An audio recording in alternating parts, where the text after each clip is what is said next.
Hi, it's Penny Black and Jill Foster here for your next PB&J card class. And today I'll be creating the card that you see here using one of Penny Black's newest brushstroke stamps called A Moment in Time. And I'll also be using the die cut sentiment set Dream Big. And just a note, I will have a full supply list at the end of the video, so that will include all of the stamps, numbers, and names, and also all of the mediums that I'm using, including the marker colors and ink colors, etc. So to begin, I'm working in my MISTI stamp positioning tool, and I'm using Tombow dual brush pens, and I'm going to use 3 different colors here on the flower, and I'm starting with the lightest first, and I'm using the brush tip of the marker and just kind of turning on its side and coloring onto the stamp. I'm stamping onto hot press watercolor paper. This is a Strathmore Ready Cut watercolor paper sheet. It's 140 pounds, and it is hot press. I do prefer this for working with the brushstroke stamps. I feel like it's a really nice combination of being able to blend the color on top of the watercolor paper, but because it's hot press, it seems to absorb some of the ink too and keep some of the details. It's also a little bit smoother than cold press watercolor paper, so when you're stamping for the details, which I'll be doing here in future layers of stamping, which you'll see, the smoother paper helps capture those details just a little bit better too. So I stamped this with that beautiful golden yellow color, and I'm just going in now with a paintbrush and some water and blending that out. So by using a stamp positioning tool with these brushstroke stamps, you can really get that stamp layering or that color layering effect, but with just one stamp. So it's just very simple, and in the stamp positioning tool, things just keep lining up. So I've blended all of that out with water. And now I'm going to make sure that it's completely dry, and I'm going to go in with my next color. My next color is kind of a shade of pink, so that mixing with the yellow is going to give us a nice bright red and orangish tone. This time I'm only coloring on areas where I want this to be darker, and you'll see that where I stamped is just in those darker shaded areas, and you can also see those when you're coloring onto your stamp. Now I'm going to use water again to blend this, but I'm not going to blend it all the way out to the tips of the petals. I just want to keep that darker color down in the areas of the flower where it's sort of behind a fold of another petal. I try to apply my water starting up at the top of the petal and then work my way down into that darker color. I'm not using too much water because I don't want, once I get to that darker color, it to automatically start seeping all the way out to the tip of the petal. So again, just starting up at the tip of the petal and working my way down into the darker color, and then kind of letting things lightly bleed out towards the tip. You can see with this as you're working, you could easily stop right here at this point.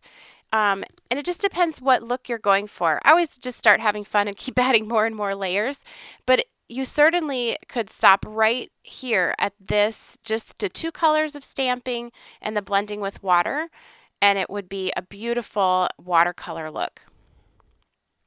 So it's nice with these brushstroke stamps. You get the option of having it look a little more loose and free-flowing, or you can go back like I'm going to do and keep stamping more details on top.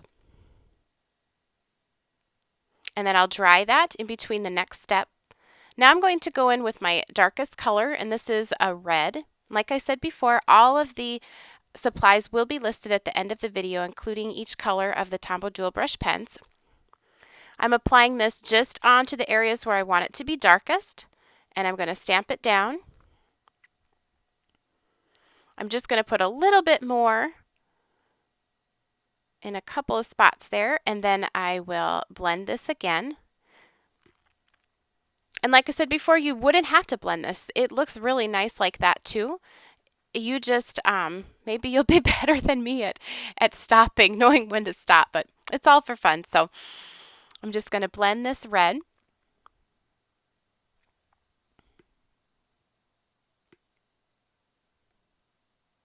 And I'm using the same technique, starting in the more open or lighter areas and then working my way down, but not using too much water.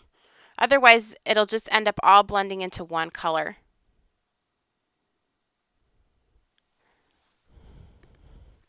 Another nice thing with this is if you do add a little too much water and you lose some of the detail more than you intended to, you can always go back and just re-stamp it. If you want more of these sort of sketchy lines that are part of the stamp and you added too much water and they've disappeared on you, you can just stamp it again, which I'll be doing.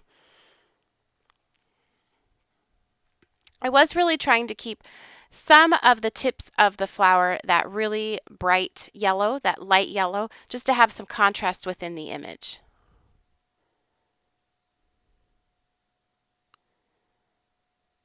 And now I'm going back with that same red color, that darker red. This time I'm putting it over most of the image. Not quite all of it, but most of it here. You can see I've turned the marker on its side, using the brush tip for all of this stamping, coloring on top. And this is going to capture the details of that stamp. And you can see there some of those details within the petals. Now I'm taking a pretty dark brown color, and I just wanted a few spots that were very dark, right down in here where there would be some shadows. And I'm coloring directly onto the paper. I'm hardly putting any down. A little bit goes a long ways with this.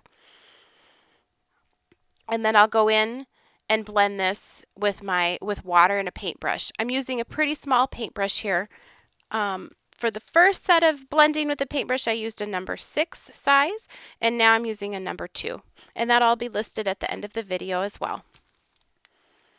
So by using a smaller paintbrush, I just have a little bit more control, making sure that that dark color doesn't start spreading everywhere onto the flower. But it is amazing what that real deep color, how much depth that will add to the finished design.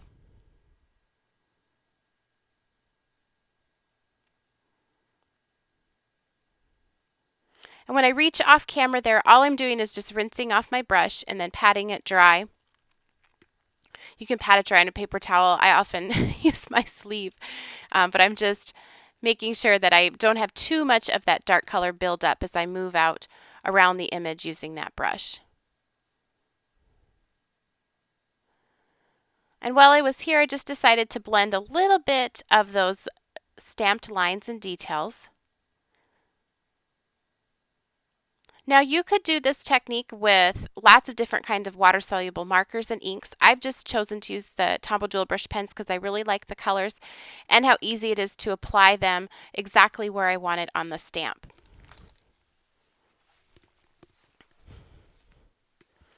I'm just going in now and darkening up some of those areas and catching the detail of the stamp. So this way I'm not blending it with water again, I'm just catching the detail. So when I added that darker color, I'd lost a little bit of that when I blended it, so I just went back and added it in. Now I'm going to work on the stem and the leaf. I'm starting with my lightest green color and coloring over the entire thing. And I'm going to stamp that down. And then I'm going to go in and blend that. You can see how nicely though by working on the hot press watercolor paper, you're able to get great detail even on the watercolor paper with the first stamping using the markers. So again, just blending right over the top. And I'm not worried here about losing any of those details that are on the stem or the leaf because I'll be going back and re-stamping them.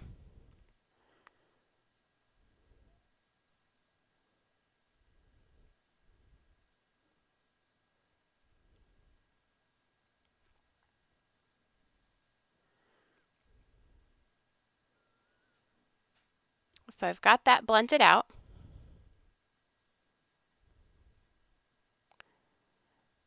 And here I'm just putting that darker color, the same color I had used up on the flower in those very dark, the darkest areas, adding just a touch of that, and then I will blend that with the paintbrush. I wanted to have those deep shadows already painted before I add the final layer with the detail of the stamp. So again, with that very small paintbrush, I'm just blending that. Just like up on the flower, a little bit with this dark color goes a long ways.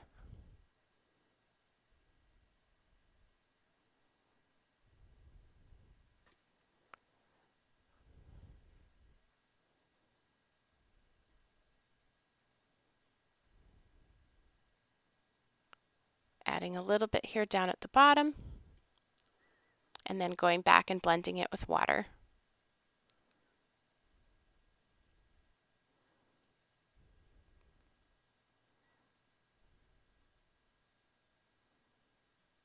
Just a little blending there that I had missed. I dried between layers again. Now I'm using my darker color green, coloring over the entire stem and the entire leaf. And this is to capture all of those really fun details. I love the whimsical look, especially to the stem and the leaf on this flower, so I wanted to be sure that those all were stamped again. And it also automatically adds shading to the image as well. So I let that dry, and now I'm going to add my background. So I'm using painter's tape, and here on the bottom I'm using 1.5 inch, and then around the sides and the top I will use 1 inch painter's tape. I like just a little bit, it to be a little bit higher on the bottom. And I'm using this as a mask before I add my distress inks.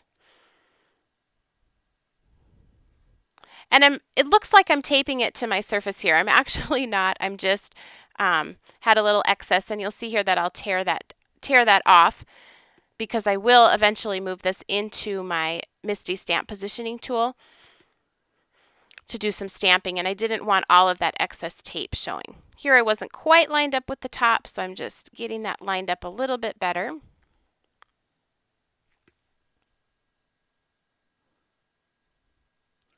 And now I'm ready to add my distress inks. I'm using Wild Honey and Gathered Twigs, and I like this combination. It gives it a nice vintage look, but by putting down a really light layer of the Wild Honey first, that it just seems to warm up that background a little bit and keep it from looking gray.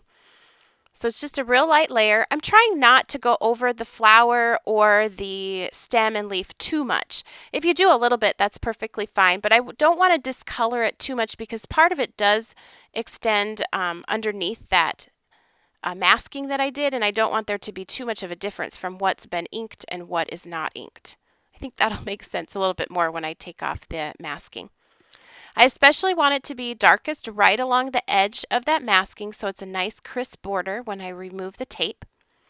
So this is with the Gathered Twigs, and I'm just adding that a little bit darker around the edges. I always like to start light with my distress inks and then add more color as I go. Now I've put this back into my stamp positioning tool, and I'm going to stamp this, as you can see, very well loved stamp of mine. I love using this on my cards. This is from the Penny Black Transparent Set Footnotes, and I'm inking this with Gathered Twigs Distress ink, and I'm not trying to put the ink all over the entire stamp. I'm just patting it here and there so it's a really light background. I will stamp it more than once in each place, just slowly building up the color. And I also get a little bit lighter and do less impressions as I work my way up the background. Now here you can see I'm going to ink right where, trying to get that outside edge, not too much on the flower. So I just put the ink on the area that wouldn't be touching the petal.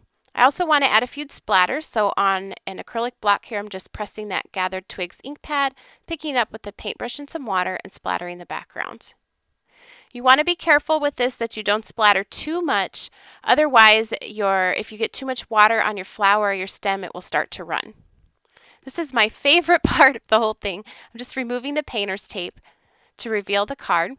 This is a great almost one layer design.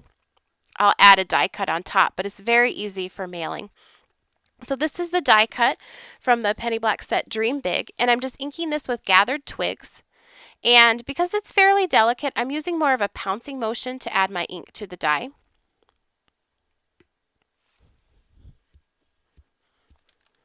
And the finished size of this card is 5x7. So these brushstroke stamps are nice, beautiful size. You can use them on smaller cards and just have part of it extending beyond the card, but they also really fit perfectly on a 5x7. I wanted this to be a little bit darker so it didn't blend into the background too much, so I'm just adding more layers here. And just a little tip, if you have like an eye, the dot to the eye on this one, I stick it on a piece of painter's tape and then I can easily apply the ink. So here's a look at the finished card. I just adhered that sentiment and added it to a note card. I made a set of cards using these same techniques, so I'm just showing you those here. These are all part of Penny Black's, you're using Penny Black's new brushstroke stamps and die cut sentiments from their Bliss collection. And I'll have a link to the Penny Black website and all the different ways that you can connect with Penny Black in the YouTube description box. It really is fun inking up these brushstroke stamps and then adding that square background and light background stamping. And here's one more. This one also features that footnote stamp in the background. Thank you so much for watching. If you enjoyed today's video, please be sure to give it a thumbs up and subscribe to our YouTube channel. Like I mentioned before, down in the YouTube description box, I'll link to all the different ways you can connect with Penny Black, including our Facebook, Pinterest, and Twitter pages, and also Instagram. And here at the end of the video is a list of all the supplies used in creating today's card. Thanks for watching.